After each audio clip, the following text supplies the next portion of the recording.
आज के इस वीडियो में हम कुछ फलन के अवकलन और समाकलन दोनों एक साथ देखेंगे, जिन्हें हम सूत्र के रूप में भी कह सकते हैं। जैसे पहला हमारा जो फलन होता है, अगर हम x की पावर n का डिफरेंशियल करेंगे x के सापेक्ष, तो ये होता है हमारा n x की पावर n-1, अर्थात x की पावर n का x के सापेक्ष डिफरेंशियल जो हमारा आता है वो n x की पावर n-1। अगर हम x की पावर n का इंटीग्रेशन करें x के सापेक्ष, तो हमारा आएगा x की पावर n+1 और बटे में जो पावर जुड़ते हैं यानी वो n+1 हो जाएगी।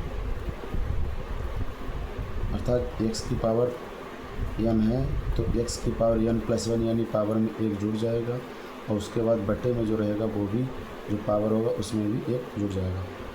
दूसरा हमारा होता है log x। अगर हम log x का डिफरेंशियल निकालें x के सापेक्ष, तो हमारा होता है 1/x या 1/x। इसी का रिवर्स होता है 1/x का इंटीग्रेशन। अगर हम निकालें तो इंटीग्रेशन जो होता है, इसमें सी जोड़ना पड़ेगा, इंटीग्रेशन जो होता है 1/x dx, यानी 1/x dx जो होता है अवकलन होता है log x का, तो समाकलन जो हो जाएगा इसका log x प्लस सी। तीसरा हमारा है dy/dx e की पावर x। e की पावर x का अवकलन होता है e की पावर x। इसी प्रकार समाकलन जो हो जाएगा हमारा e की पावर x का e की पावर x dx, तो समाकलन भी e की पावर x का e की पावर x ही रहेगा, e की पावर x प्लस सी।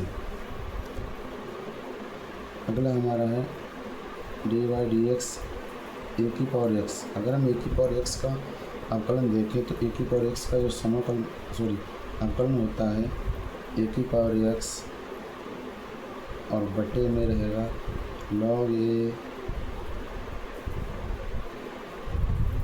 Base e। ये जो होता है हमारा क्या होता है ए की पावर x का अवकलन। इसी का अगर हम रिवर्स देखें ए की पावर x का इंटीग्रेशन, ए की पावर x का इंटीग्रेशन जो होगा हमारा वो आएगा ए की पावर x बटा log a base e plus सी।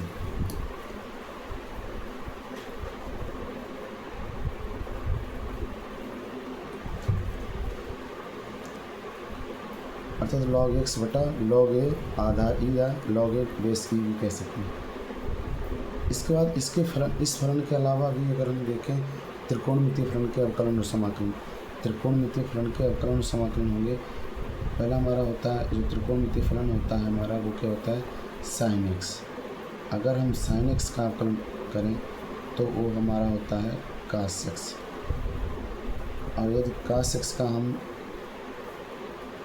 या sin x का इंटीग्रेशन मान के चलो निकाल लें, इधर डिफरेंशियल इधर उसी का इंटीग्रेशन निकाल लें, तो sin x का इंटीग्रेशन जो हो जाएगा वो हमारा होता है, इसका माइनस लग जाएगा, इसमें sin x का होता है माइनस cos x प्लस सी। दूसरा हमारा त्रिकोणमितीय अनुपात होता है cos x। अगर हम cos x का डिफरेंशियल निकालें x के सापेक्ष, तो होता है हमारा sin x और इंटीग्रेशन जो होता है cos x का cos x dx equal to sin x plus C. अपने sin cos के बाद होता है 10। यदि हम 10x का डिफरेंशियल ज्ञात करें तो डिफरेंशियल इसका 10x का होता है sec स्क्वायर x। 10 का होता है sec स्क्वायर x। इसका उल्टा अगर हम 10x का मान के चलो डिफरेंशियल इंटीग्रेशन निकालें 10x dx का होता है, 10x dx का जो होगा, सो 10x का इंटीग्रेशन तो जो है होता है दूसरे में, यहाँ पर हम इसको थोड़ा घुमाएंगे सॉल्व पे, यानी जो 10x होता है तो sec x 10x का होता है, तो 10x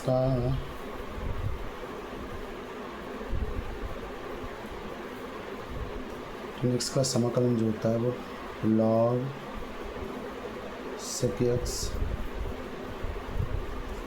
प्लस c होता है, साइन cot 10। इसके बाद अगर हम डिफरेंशियल देखें cot x का,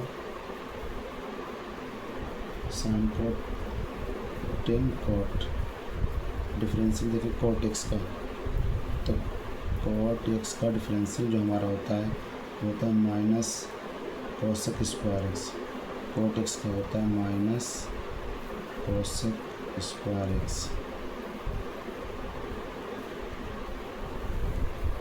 cot x का होगा माइनस cosec स्क्वायर x। अगर इधर इंटीग्रेशन देखें, इंटीग्रेशन इसी का cosec स्क्वायर x का, सॉरी cot x का, अगर cot x का इंटीग्रेशन देखें तो हमारा ये लॉग में आता है, जिस तरीके से डेल्टा आता है उसी तरीके से cot x का जो है इंटीग्रेशन log sec x होता है, cot x का इंटीग्रेशन log sin x होता है, log sin x plus c। अगला हमारा है dy dx, sec x का डिफरेंशियल अगर हम करें sec x का, तो sec x का डिफरेंशियल जो होता है sec x का x के सापेक्ष, sec x का होता है sec x into 10x, sec x into 10x,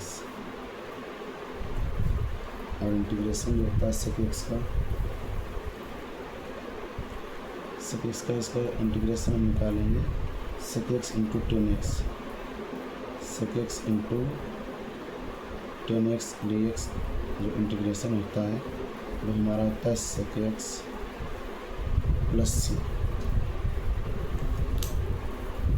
अगला इसी से संबंधित कुछ और इम्पोर्टेंट है, जैसे कि डिफरेंशियल अगर हम निकालें, साइन cot 10 cot का तो हो गया, dy dx sec x का भी हो गया, cot का भी हो गया, साइन cot 10 cot से cosec x का, cosec x का जो डिफरेंशियल होता है वो हमारा होगा माइनस cot x होता है, इसका माइनस cot x। अब अगला इसी पर अगर हम इंटीग्रेशन देखें, इंटीग्रेशन sec x 10x का हो गया, अगर हम sec स्क्वायर x का देखें, sec square x dx integration जो होता है वो हमारा होता है 10x। अगला इंटीग्रेशन आएगा हमारा cosec स्क्वायर x dx बराबर, cosec स्क्वायर dx होता है हमारा minus cot x plus c। और भी इससे के अलावा होते हैं डिफरेंशियल हमारा इन्वर्स में अगर हम देखें तो इन्वर्स ट्रिग्नोमेट्री में हमारा होता है जैसे sine differential of sine inverse X, sine inverse X का होता है एक होते under root 1 minus X square, ये साइन इन्वर्स एक्स का यह डिफरेंशियल होता है।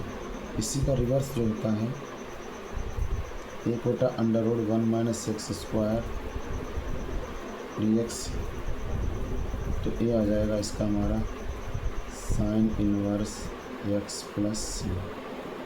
अगला हमारा कॉस का D Y D X cos inverse X, cos inverse X का होता है हमारा सिर्फ इसमें माइनस लग जाता है, माइनस एक होते under root 1 minus X square,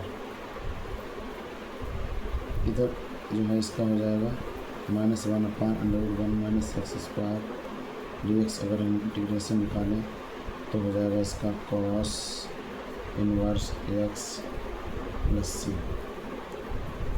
tan inverse का निकालें, टेन इनवर्स x का होता है 1/1 प्लस एक्स स्क्वायर।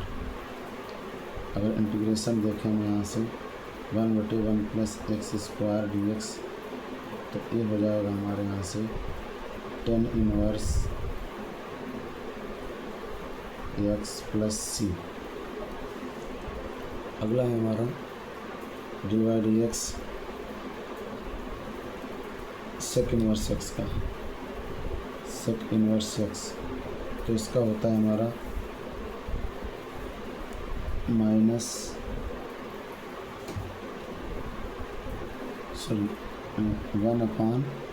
अंडर